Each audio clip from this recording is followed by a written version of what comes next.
Ahora sí, me parece que ya debe estar grabando ahora sí. Sí, ya. Ah, está bien. Muchas gracias. Qué bueno que me acordaste. Si no, me iba a seguir antes de que hiciéramos nada. Bueno, entonces, la idea de esto es, de alguna manera, queremos como capturar qué es lo importante de tener un producto y qué es lo importante de tener como la noción dual, que tendría que ser más o menos una suma, entre comillas. Eh, y el cómo puedes hacerlo a partir de solamente fijarte en eh, flechitas, es decir, morfismos en este caso. La parte importante de un producto, cuando tú tienes un A por B, es el hecho de que tú tienes proyecciones tanto hacia B como hacia A. Y estas proyecciones te ayudan a determinar justamente que las funciones hacia el producto deben de estar dadas como por funciones coordenadas, ¿no? Es una cosa que pasaba también comúnmente en cálculo y que creo que a veces ya nada más se asume, así como de, ah, sí, claro, si caes en el producto tienes funciones coordenadas, ¿no? Pero la idea de que una función sea coordenada es el hecho de que si tú tienes una función al producto, tú puedes componerla con las proyecciones para obtener, digamos, su primera y su segunda coordenada, ¿no? Y eso es como todo el asunto de por qué queremos estas y como lo que caracteriza a los productos, ¿no? Entonces, dados una familia, bueno, más bien dada una familia, eh, digamos, de AIs, esto simplemente está indexado, de objetos en una categoría C. Su producto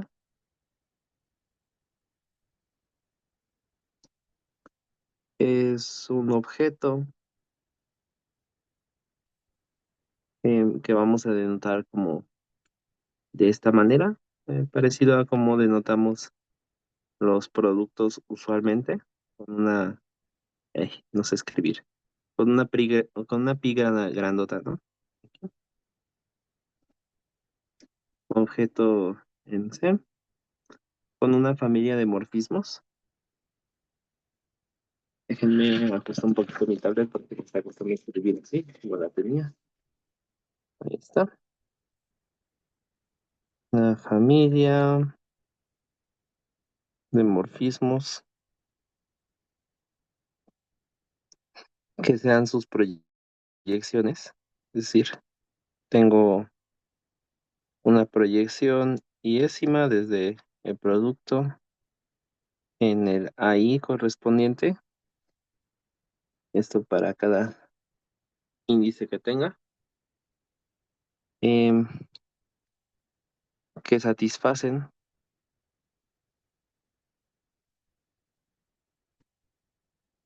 una propiedad universal. La propiedad universal es esencialmente que vamos a tener determinados morfismos de aquí y pares de morfismos acá, ¿no? El cómo obtenemos, por ejemplo, las funciones coordenadas es simplemente componiendo con las proyecciones, pero al revés. Si ustedes tienen coordenadas en cada uno, ustedes pueden como multiplicarlos y juntarlo la información en una sola flechita aquí, ¿no? Es decir, por ejemplo, ayer lo tendrían que mandar en que primera coordenada y segunda coordenada, ¿no? Si esto fueran conjuntos en los cuales tenemos esta descripción. Entonces, lo que satisfacen es que para todo eh, par de funciones F1 que sean morfismos en la categoría C, que van desde algún Y en ajá, en cada uno de los factores, perdón. Bueno, perdónme. Aquí yo estaba pensando en pares, porque aquí estaba multiplicando dos cosas. Cuando esté teniendo una familia, para toda familia más bien. De morfismos ahora sí, FI, que sean morfismos en C, que vayan de Y en estos factores ahí. Existe una única función F que vaya de C en el producto y que esencialmente sea en cada coordenada estas FIs. Es decir, vamos a admitir esto. Ajá. Es decir, que para cada índice que yo me tome, el diagrama conmuta. Y el diagrama que quiero escribir es este. Tengo Y, tengo mi función F, que estoy diciendo que debe de existir, y la pongo así, que debe de caer en el producto. Este de aquí naturalmente tiene una función pi hacia este AI, y este de aquí debe de ser la función fi. Ah, Es decir, siempre que ustedes me den una familia de funciones, yo puedo definir una función que sea coordenada a coordenada lo que yo quiero que sea, esencialmente. Es lo que está diciendo esto. Eh, Noten que en principio, por ejemplo, no nos dice que esto tenga que ser un conjunto o algo así. Esto tiene que ser simplemente un objeto en la categoría que estemos trabajando. En nuestro caso, pues sí van a ser conjuntos porque estamos trabajando sobre categorías que se les llaman concretas, que son aquellas que son esencialmente conjuntos con estructura adicional. Eh, pero no vamos a ahondar mucho en esto. Em, ok, noten algo que sale naturalmente de esto. Entonces, para cualquier familia que yo me tome de funciones aquí, puedo encontrar una única acá. Y es más, siempre que yo tenga una de estas, puedo componerla con las proyecciones para obtener una familia de funciones de esta manera, ¿no?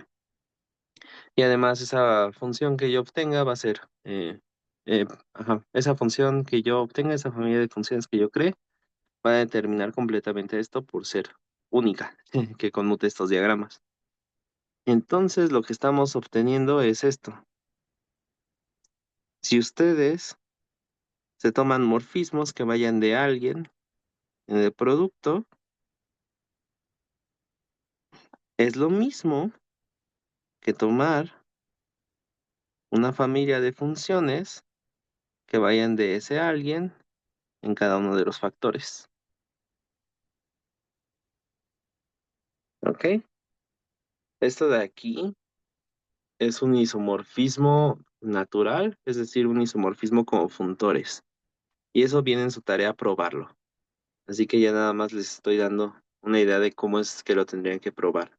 Pero formalmente recuerden que lo que tienen que hacer es proponer quiénes serían las transformaciones naturales que dan este isomorfismo, ¿no? Y esencialmente la propiedad universal les va a decir cómo debe de ser. Y recuerden que morfismos entre cosas de este estilo siempre son representables por alguna función entre las cosas que hay aquí, ¿no? Es más o menos lo que vimos cuando probamos el lema de Yoneda, ¿no? Que se los dije algo así como de, si ustedes tienen este isomorfo a este, entonces esto ocurre, ¿no? Y que pasando por esto pasamos a ver de que cualquier funtor que hubiera entre estos debe de ser del estilo de una función para conecte este con este, ¿no? Pues algo así debe de ocurrir cuando los ponemos en la segunda entrada, solamente que lo más probable es que se encuentren con que deben de definir que una función vaya al revés, ¿no? Si ustedes quieren conectar de este lado hacia acá, probablemente tengan que poner una flecha que vaya de estos de acá hacia acá. Mm, Pero bueno, eso ya es más parte para ustedes, pero esencialmente lo que está diciendo la propiedad universal del producto es esto de aquí. Y dualmente vamos a definir qué significa un coproducto.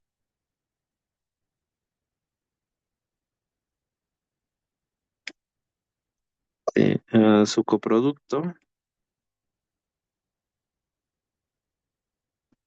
es un objeto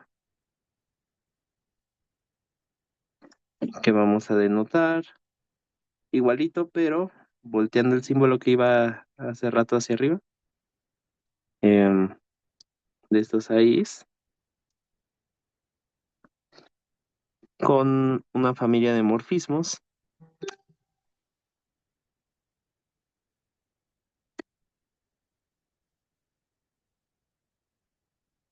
que si los anteriores eran proyecciones, estos deben de ser inclusiones. Em, ¿Cómo le pongo? Le voy a poner así, voy a poner I sub J, que va de el AJ en este coproducto,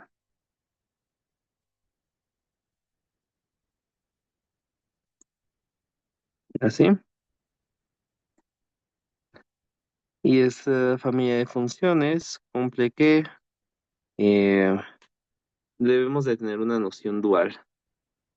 Es decir, si tenemos este diagrama aquí para el producto, el del coproducto debe de voltear las flechas. Entonces, esta vez vamos a tener este acá. Este debe de ser el que cree aquí alguna flecha. Y hace rato tenemos allá arriba, entonces ahora debemos tener allá abajo. Eh, el AI AJ lo voy a dejar aquí en esta posición. Tenemos esta flecha que va para acá. Esta es la IJ. Hace rato teníamos flechas de Y en los AIs, entonces ahora tenemos flechas de los AIs en Y. Ok. Entonces, la idea de dualizar este dibujito va a ser que, entonces, si hace rato teníamos flechas hacia cada uno de los factores y de ahí tomamos el producto, ahora lo que vamos a tener es flechas de cada uno de ellos y vamos a tomar algo como la suma de esas flechas. Em, y espero que se haya escrito correctamente lo que quería escribir. Y me parece que sí, ¿no? Es decir, que si yo primero incluyo y luego tomo esta función, es lo mismo que simplemente haber viajado por el medio de esta función. Sí. Entonces, esencialmente está diciendo así como de, cuando yo incluya a cada uno de estos dentro del coproducto y tome algo como con esta función suma, que lo voy a denotar simplemente como así. Ah, que por cierto, a veces esta F se denota dualmente así, como el producto de estas efesis. ¿Ok? Em, entonces, ok, ¿qué quiero decir? Tal es que para toda familia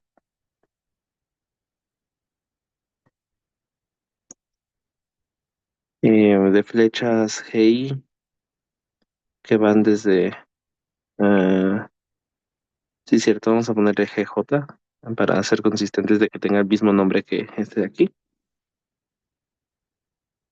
En Y, es que J está aquí, existe una única G que ya les comentaba que a veces se le denota así, que va desde aquí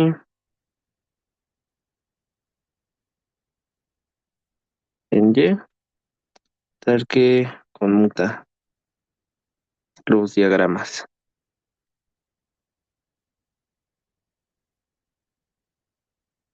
¿Sí? Esto es para cada J en su conjunto de índices. Ah, como comentario, pueden recordar un poquito esta propiedad diciendo que las flechas siempre le caen a los productos y las flechas siempre nacen de los coproductos. ¿Sí? ¿Hay alguna duda con esto? ¿Con estos dos conceptos? En la observación, te vale igual invertir, ¿no? Es lo mismo. O sea que si pones la categoría del producto de los AIs que van a un objeto, es isomorfo y ya nada más cambiar, ¿no? Sí, es equivalente. Creo que sí. Pero eso tendrías que probarlo como aparte, porque aquí si te das cuenta, la propiedad universal siempre habla de que tienen que nacer de alguien más las flechas, ¿no? En todo Ujú. caso, la propiedad universal solamente te dice que las flechas que le caen son aquellas que puedes dar en esta como naturalidad con familias de funciones de este otro lado, ¿no? Familias Ah, de flechas, más bien. vale, está bien. Sí, nomás era duda así para, pues para saber, ¿no? Sí, sí, también se cumplía como esa conmutatividad, ¿o no? Sí, me Eh, parece que sí es un caso particular. De hecho, por ejemplo, aquí una observación dual que pueden hacer es, entonces, em, si yo tengo una función aquí de este en alguien más, yo siempre voy a tener esta familia de funciones simplemente al componer, ¿no? Entonces, eso siempre me va a dar como una forma de pasar eh, de funciones de este en alguien más a familias de funciones de aquí en alguien más. Y la propiedad universal me dice que de hecho, si yo tengo una familia de funciones así, de este estilo, siempre puedo encontrar una que haga esto de aquí y es única. Entonces, por lo que yo puedo decir es que es equivalente tomarme una función desde el coproducto en alguien más a tomarme una familia, importante aquí, si estoy cambiando el símbolo, de funciones que van de los AIs en alguien más. ok, entonces creo que lo que digo se cumple en el caso cuando la familia es finita, ¿no? Porque coincidiría con, bueno, ahí sí se cumple, coincidirá con el producto, el coproducto. Sí, justamente. Y ahorita vamos a ver eso que sí ocurre en módulos. Am, Porque sí es importante checar eso. Cuando ustedes tienen un producto aquí, esto sin mayor problema sale. Cuando ustedes tienen un coproducto aquí, esto sale con un producto. Eh, Eso tiene que ver todo con ah, la exactitud de estas cosas como funtores. No sé si veremos eso, probablemente no, porque ya es un tema que se acerca más hacia álgebra homológica. Eh, pero pues ya saben que estos son funtores, ya saben qué significa tener una sucesión exacta. Y algo es exacto cuando preserva sucesiones exactas cortas. Y es exacto por la izquierda cuando preserva los monomorfismos, exacto por la derecha cuando preserva los epimorfismos, este, de la sucesión exacta corta. es- y pues eso va a decirles muchas propiedades de qué separa aquí y qué separa acá. Pero pues no sé si lo vamos a ver. Entonces eso nada más tómenlo como comentario, pues aparte.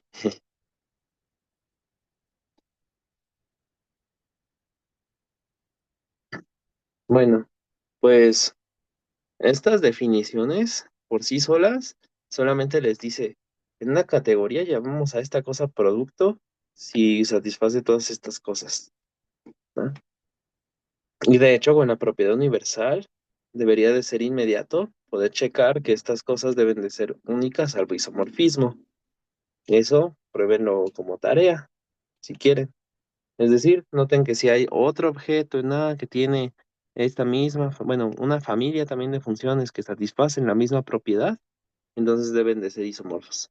Y el cómo lo construyen es simplemente, estas familias de funciones les van a dar aquí un alguien y luego las otras cambian los papeles y les va a dar el regreso, junten ambos diagramas, Noten que la identidad debe de satisfacer el mismo diagrama que está satisfaciendo la composición de estas dos, y por lo tanto la composición de estas dos debe de ser la identidad en cada uno de los casos, porque son únicas. Y eso es como algo general para siempre que quieran probar unicidad salvo isomorfismo en general. Eh, pero bueno, no nos dice cómo construirlos o cómo encontrarlos. Entonces vamos a crearlos, justamente. En Rmod, tomemos una familia eh, pues de remódulos.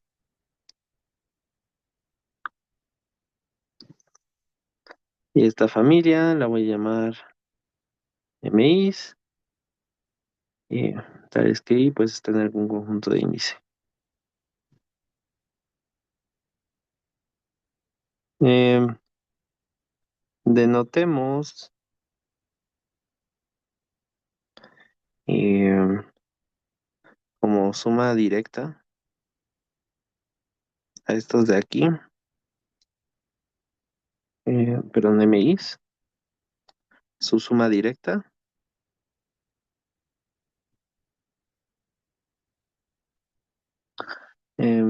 es decir,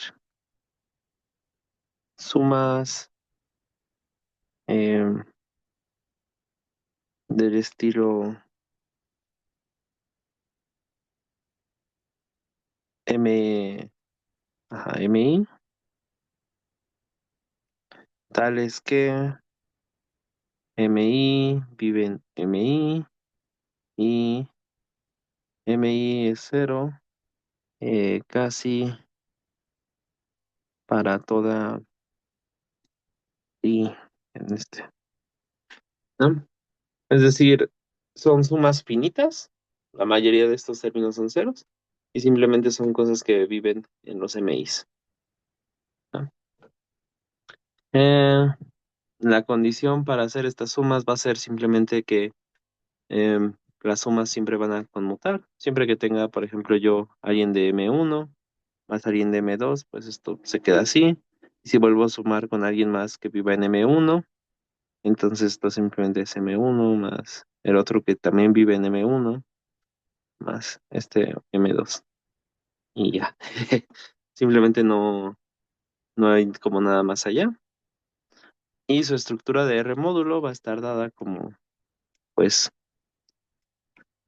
distribuyan, esencialmente, ¿no? Si ustedes tienen esto de aquí, ustedes saben cómo multiplicar por R en cada uno de los índices, entonces van a tener esto,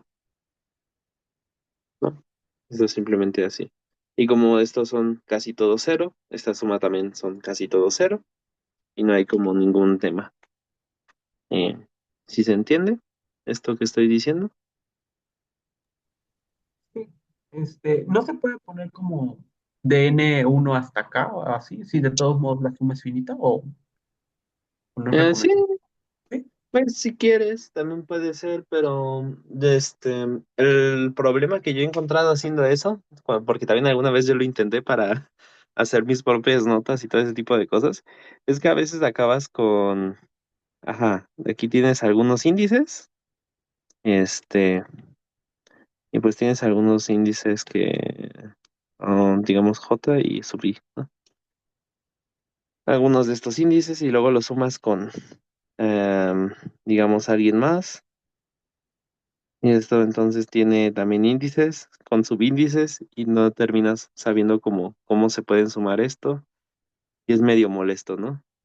Eh, porque en principio esta familia de índices no tiene por qué tener nada que ver con esta familia de índices.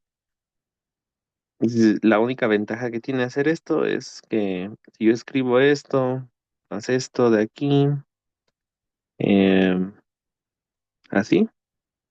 Pues aquí como en principio estoy sumando sobre todos los índices, puedo simplemente sumar sobre todos los índices, dejarlo así y ver esto como una suma entrada-entrada. Este, y ya. La mayoría de estos van a ser cero y cero más cero es cero. Ah, vale. Sí, sí, más cómodo entonces, en Sí, ese caso.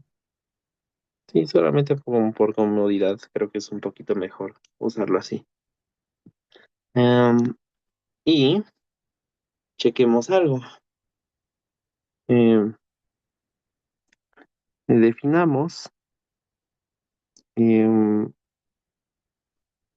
¿cómo le pongo? Le voy a poner las inclusiones sub J o ¿qué les pongo? Sí, les voy a poner I sub J, que vaya desde un MJ en esta suma. Mm, dado por tener este M, eh, pues mándalo en sí mismo, ¿no? Simplemente como suma con un solo elemento.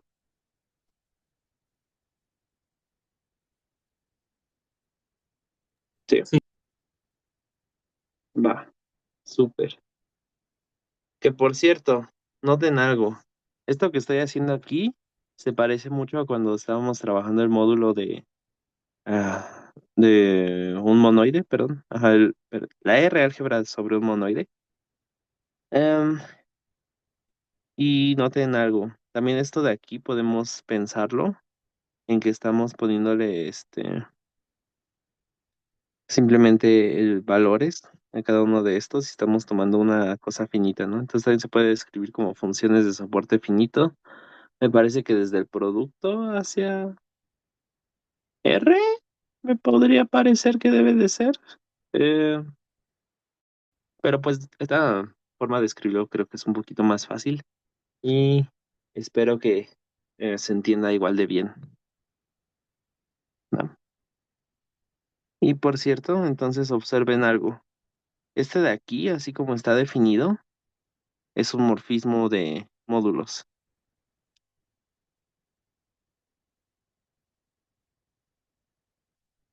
o R-morfismo, simplemente lo voy a llamar. Morfismo de R-módulos. Simplemente por el cómo actúan aquí multiplicar por R, que es lo mismo que acá, y que aquí sumar las cosas es lo mismo que simplemente sumar cosas que ya están en el mismo eh, como factor que tengo aquí, ¿no?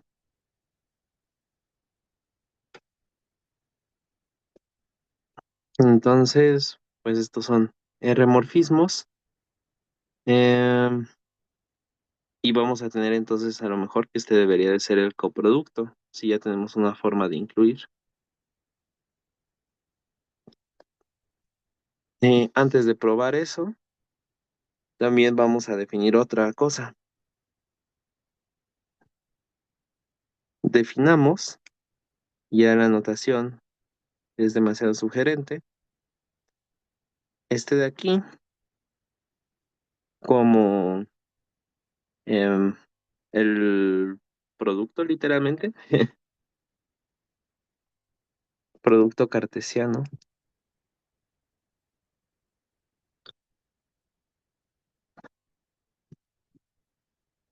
de los MIs.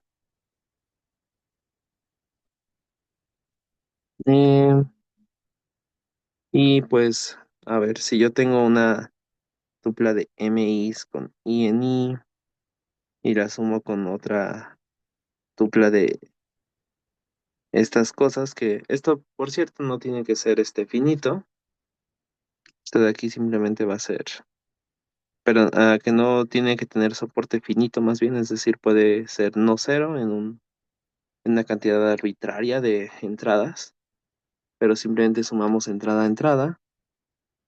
Y cuando yo quiera multiplicar por un escalar, simplemente lo hago también entrada a entrada.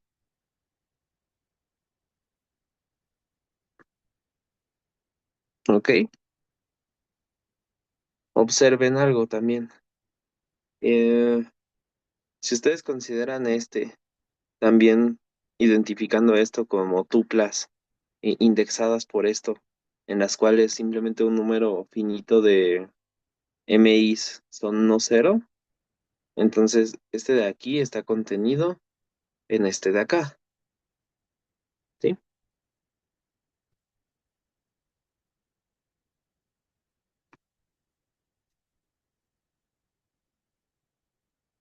Eso sí se ve.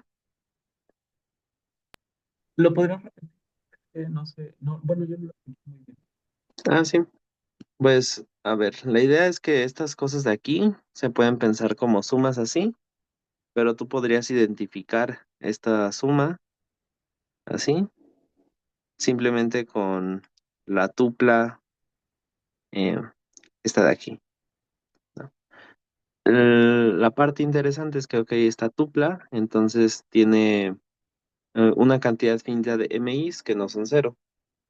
De hecho, incluso si tú ya generalizas y piensas como totalmente en términos de conjuntos, este producto cartesiano simplemente son funciones de i en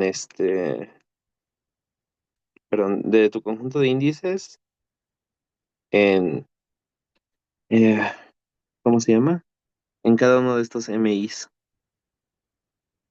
Me parece como es. Se me olvidó cómo es esta cosa. Ajá. El asunto es que a cada uno de estos índices le escoges un elemento de MI. Son funciones de elección, me parece que se les llama. Ajá. Sí. Y la idea va a ser entonces, pues tú las vas a sumar simplemente con los valores puntuales que tengan acá, que es lo que estoy describiendo aquí, pero con esta notación que siento que es un poquito más fácil de manejar. Ah, ok, Eh, ¿Sí? Va. sí, está bien. Entonces, podemos identificar este de aquí con esto de aquí. Si quieren más propiamente, es como que isomorfo a algo que está contenido aquí adentro, porque si lo notan, la suma es exactamente igual que la que teníamos arriba y también el producto es exactamente igual que este que teníamos abajo. Ah, no sé cómo decir esto. Ah, ya sé cómo expresarlo. Lo voy a poner así, como que se incluye en, ¿ok? Y si ustedes definen los pi i que vayan desde este producto en el MI, es morfismo de anillos.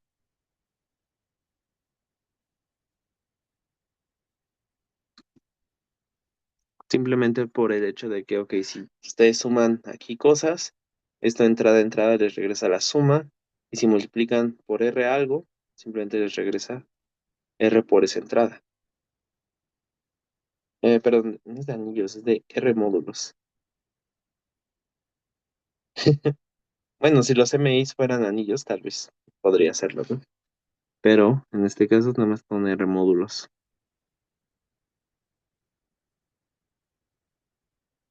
¿Se entiende más o menos entonces esto de aquí? Sí, no, como a la sucesión la comprimes nada más en una de las entradas. Ajá, justamente. Extraes como el término iésimo de esa sucesión, por así llamarlo. Vale, sí. Vale, pues aquí está eso. Muy bien. Entonces probemos dos cosas.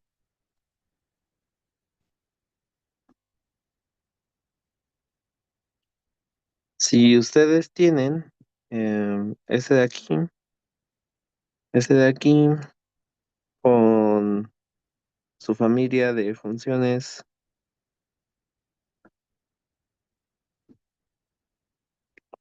porque noten que siempre es importante tener también la familia cuando están hablando de coproductos. Son el coproducto de la familia MJ, sabes que J está aquí, en la categoría de R módulos. ¿Ok?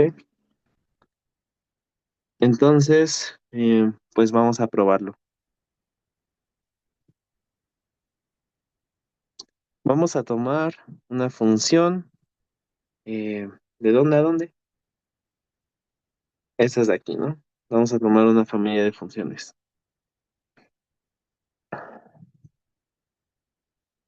Tales que van de el AJ en Y vamos a tomar una familia de morfismos. Les voy a poner R-morfismos, simplemente para decir morfismos de R-módulos. ¿Ok? ¿Cómo se les ocurre a ustedes definir un morfismo que vaya desde este de aquí en y que cumpla la conmutatividad de las cosas?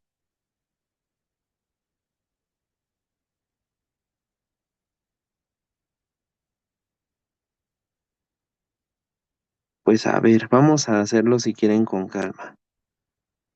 Aquí yo tengo mi esta cosa, aquí tengo esta cosa, este lo estoy metiendo acá, así, con esta inclusión, y este de acá tiene además una funcioncita para acá.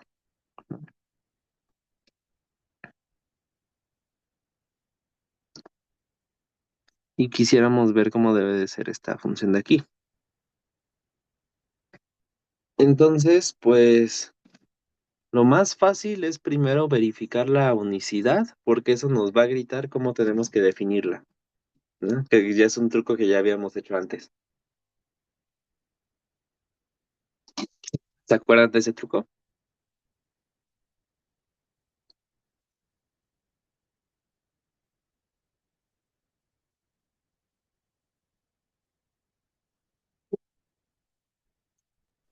Porque entonces, si, Era como evaluando, ¿no? sí, justamente, es como dejar que los diagramas nos digan cómo se tiene que evaluar. Ajá, y ya nada más va a ser igual por la de entrada a entrada. Ajá, justamente. Entonces, ok, si esta de aquí fuera como queremos, entonces, pues a ver, si yo tomo G y lo evalúo en alguna suma de MIs, pues esto por definición, ¿qué es? Es, ok, esto debe de ser un morfismo de R módulos, entonces yo tengo que poder sacar esta suma, que pues aquí no hay ningún problema, porque la mayoría de cosas aquí son cero, y entonces la mayoría de estos valores van a ser cero. Ok, pero esto de aquí, yo dije, ah, pues este valor MI es lo mismo que haberlo incluido con esta de aquí, ¿no? Entonces esto es simplemente la suma de los GIs evaluado en MI,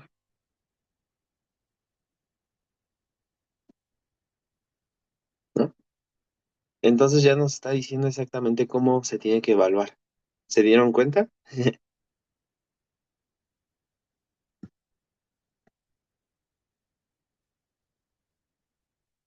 Entonces simplemente vamos a definirlo así. Si yo tengo esto evaluado en una suma, esto simplemente va a ser la suma de cada una de estas evaluada en cada uno de estos. Cosa muy importante aquí, estas sumas tienen que ser finitas, ¿no? Porque si bien esto es una suma, que es en algún sentido a lo mejor incluso una tupla, que simplemente la estoy juntando con esta otra notación, em, y que, bueno, también en esa otra definición de este otro módulo vimos que al parecer para la estructura de módulo no era tan importante el hecho de que fuera finito. Aquí al momento de definir a la G, es muy importante que esta suma de aquí sea finita, porque esta es una suma que está ocurriendo dentro de y no sabemos nada acerca de cómo sea. Entonces, siempre que sumemos, tiene que ser una cantidad finita aquí. Este de aquí, en principio, es un R módulo. Entonces, ok, esto de aquí no hay ningún tema, porque la mayoría de estas MIs son cero, y al momento de evaluar las GIs en cero, volvemos a obtener cero, porque son morfismos de R módulos. ¿Ok? Entonces, se dan cuenta como si fue importante que estas cosas de acá tuvieran soporte compacto en la hora de definir esto para la propiedad universal. Sí, ¿Sí? Vale. Entonces probemos que esto es un morfismo de R módulos.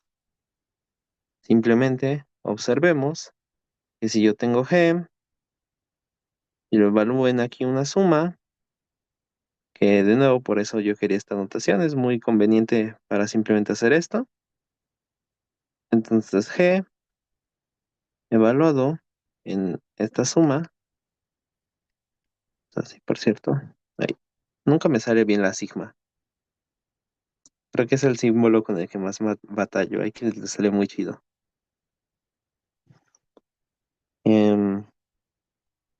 Y esto simplemente es GI evaluado en MI más M'I. Ese de aquí es un morfismo de R módulos por definición. Entonces, es este de aquí es GI evaluado en MI más GI evaluado en MI prima. Y pues esto es una suma finita. Simplemente puedo separarlo em, de esta manera. MI prima. Y pues esto de aquí es G evaluado en la primera suma que teníamos. Y esto es G evaluado en la segunda suma que teníamos. ¿Sí? De esto de aquí no hay ninguna duda. No, ninguna. Va. Pues muy análogamente, si ustedes definen ahora, bueno, más bien cierta, checan esto de aquí, ¿qué pasa cuando yo multiplico por un escalar? Pues este de aquí simplemente, eh, yo les había dicho que se distribuye, es decir, se hace como entrada-entrada. Y esto de aquí, entonces, por mi definición que hice, debe de ser GI evaluado en R, MI. De nuevo, por el hecho de que este es un morfismo de módulos, eh, el escalar debe de salir. De nuevo, por distributividad, esto lo puedo factorizar porque esto simplemente es una suma finita. Y entonces yo tengo que este es R evaluado en, perdón, por G evaluado en esta suma de aquí. ¿Vale? Por lo tanto, G es morfismo de R módulos.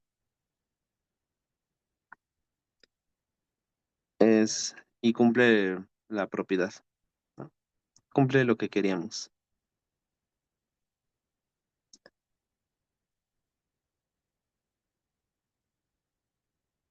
Sí, porque pues partí de que conmutara esto para obtener la definición. Entonces, cuando yo lo defino así, ya conmuta naturalmente cada uno de estos triángulos.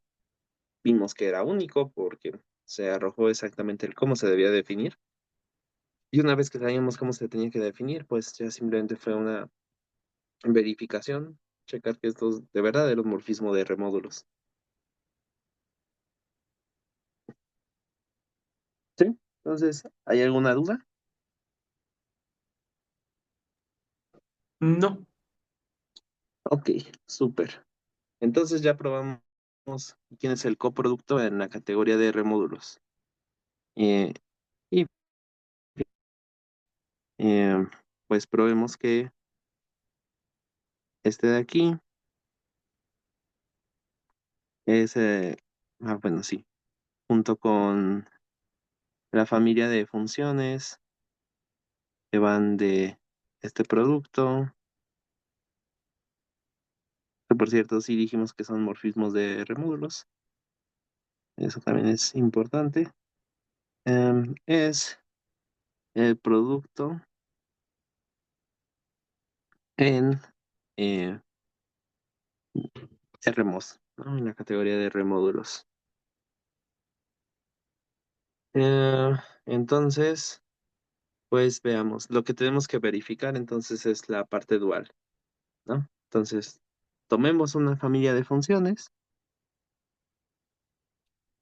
vamos a llamarlos FIs, que vayan ¿de dónde en dónde tenían que ir estos? Siempre se me olvida. Es más fácil describirlos triangulitos y ya después dejar que todo fluya, ¿no? Entonces, ok, estos deben de ir desde Y en cada uno de los factores. Entonces, tomamos esto así. Una familia de R-morfismos, ¿no? Eh, y veamos cómo tendría que ser entonces una F para que cumpla lo que queremos que cumpla. A ver, pues esto ya sorpresa para absolutamente nadie va a ser, ¿no? Quisiéramos entonces, ¿qué? Queremos esto, tenemos este aquí, tenemos este acá, estos deben de ser mis, perdón. Tenemos aquí mis proyecciones X, ¿no? Queremos que esto de aquí conmute. Y este de aquí es FI. Entonces, a ver, si F fuera como queremos, ¿qué tendríamos que tener?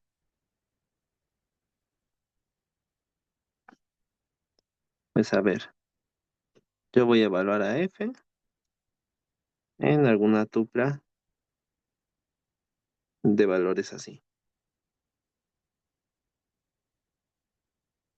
Entonces, pues yo puedo eh, checar quién debería de ser esto, ¿no? Porque a ver, este de aquí debe de ser un valor dentro de esto. Entonces esto simplemente debe de ser una tupla y digamos que quién debe de ser. Digamos X, ¿no? X sí, con esto ni. Ah, perdóname, sí, cierto, esto se evalúa en Y. No se evalúa en en el producto. Sí, cierto, esto está saliendo de Y. Entonces, evaluamos esto en Y y esto debe de ser alguien en el producto. Ok. Entonces ahora, ¿este alguien quién debe de ser? Y entonces, pues a ver, si yo le aplico la proyección iésima a este de aquí, entonces aplicarle la proyección iésima a esta tupla de aquí, y esta tupla de aquí es simplemente X, y, ¿no? Su proyección iésima. Sin embargo, por otro lado, este de aquí, por la conmutatividad de este diagrama, es lo mismo que simplemente aplicarle FI a Y, ¿no? Entonces ya lo tenemos. F de Y debe de ser la tupla cuyos XY son la FI evaluada en Y, y esto para cada índice.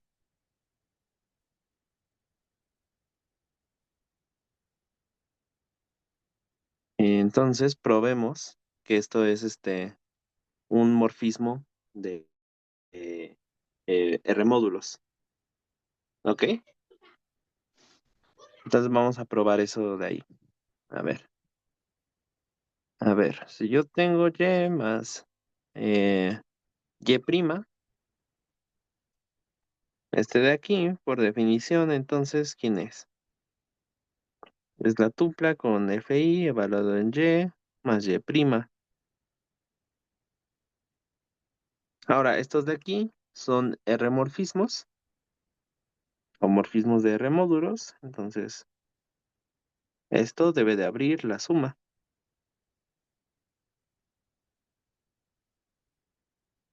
Y el cómo yo definí la suma dentro de estas tuplas, esto simplemente es esta tupla más esta tupla de aquí, ¿no? Pero este de aquí es simplemente F evaluado en y este de acá es simplemente F evaluado en Y prima. ¿Alguna duda con eso? No, por ahora no. Ok, va. Y ahora, si yo tengo R por Y, esto de aquí, por definición, es esta tupla formada por estos elementos. Y de nuevo, como estos son morfismos de R módulos, simplemente sacamos el escalar. Y de nuevo, por el cómo yo definí esto, eso simplemente es R por esta tupla. Y de nuevo, es R por F en Y. Por lo tanto, este es morfismo de R módulos y cumple lo que queríamos, ¿no?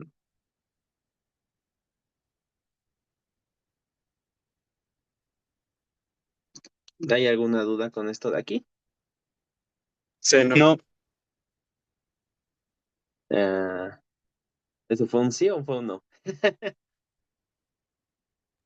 Uno. Ah, ok, ok. Sí, no. Ok, va. Pues ahí está. Entonces ya verificamos esto de aquí. Y lo padre de todo esto es justamente como comentaba hace rato su compañero y ya les había hecho spoiler la clase pasada. em, si este de aquí es finito, si el conjunto de índices es finito, entonces, pues este de aquí es lo mismo que este de acá, ¿no? Porque ya les había dicho cómo identificar como estas sumas con tuplas, simplemente. Y la diferencia es que estas las pedíamos con soporte finito y estas no. Y pues si esto de aquí es finito, pues entonces, pues sí, que todas sean no cero, pues da igual porque siguen siendo una cantidad finita las que no son cero.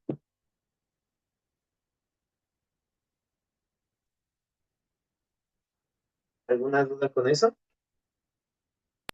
Yo tengo una más así de definición. Entonces, ¿cuándo son diferentes la suma normal y la directa de los módulos? No, Porque, las... ajá, ¿sí? Ah, sí. Este, te refieres supongo a la suma interna, ¿no? De cuando tú tienes son dos submódulos, digamos así, submódulos de M, ¿no? Y tú puedes definir otro submódulo que sea N más H, ¿no? Ah, cierto, esa es interna, ¿verdad? Que tienen estructura de submódulo y ahí no necesariamente pueden ser ajenos los módulos. Ajá, Ah, justamente. ok, ok, se me olvidaba esa condición. Sí, disculpa, gracias. Sí, pues está bien. Ah, una cosa que sí puede ocurrir es esto. La suma directa se ve más o menos como la suma interna. Eh, pero lo que sí puede ocurrir es que tengas suma interna de submódulos. Puedes con esto cubrir totalmente la suma directa, ¿no? Simplemente tomando un n más h, así de manera interna, y mándalo pues al par nh. Eso de aquí es siempre suprayectivo, porque pues esto de aquí siempre van a ser sumas de este estilo. Y ahora, esto de aquí, ¿cómo completaríamos esta sucesión exacta? Llamemos a este S. Simplemente pone aquí el kernel de S,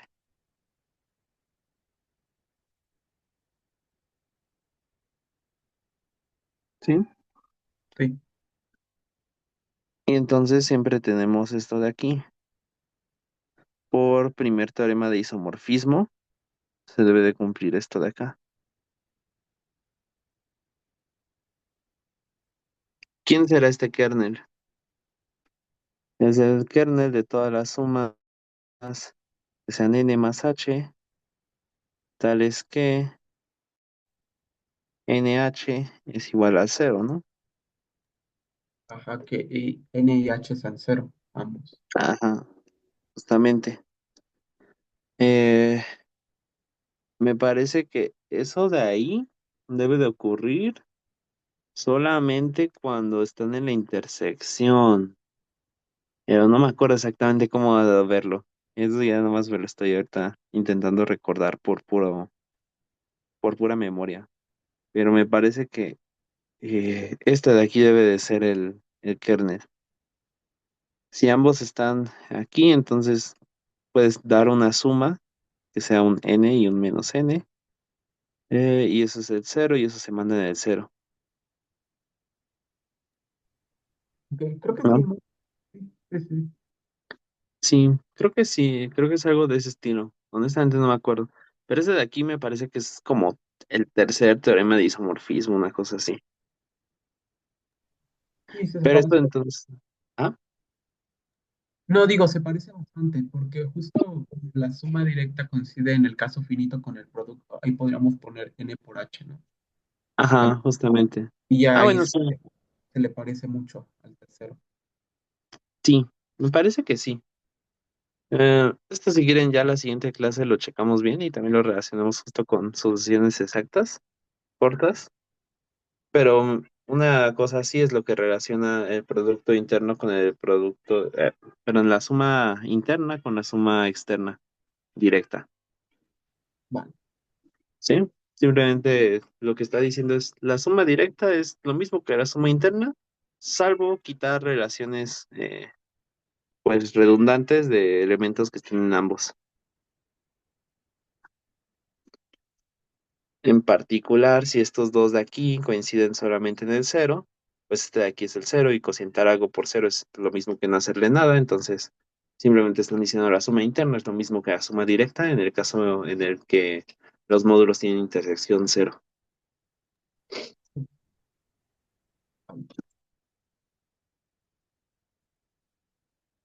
¿Alguna duda con esto?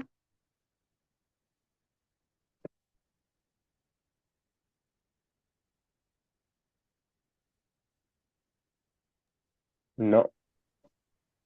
Vale, entonces voy a parar la grabación.